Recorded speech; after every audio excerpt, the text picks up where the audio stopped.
মনে রাখবেন, সুন্দর চেহারা দিয়ে জান্নাত পাবেন না।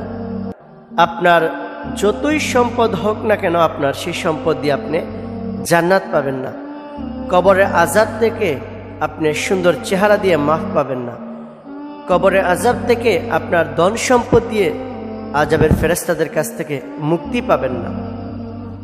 আপনাকে মুক্তি পেতে হলে আপনার অন্তরসমূহকে আপনাকে ভালো করতে হবে, আপনার আমলগুলোকে ভালো করতে হবে।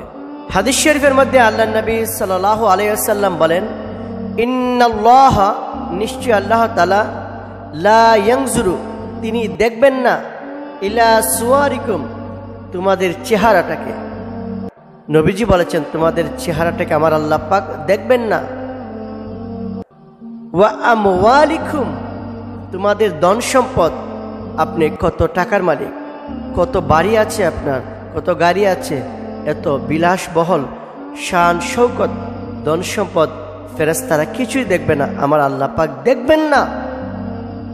আল্লাহ রাসূল বলেন, আমার আল্লাহ পাক দেখবেন, ওয়ালাকিন ইয়ানজুর, তিনি দেখবেন, ইলা কুলুবিকুম, তোমাদের অন্তরসমূহ, ওয়া আমালিকুম, তোমাদের আমলটা কার কতটুকু। ওই অন্ধকার কবরে আমল ছাড়া কোনো মূল্য নেই।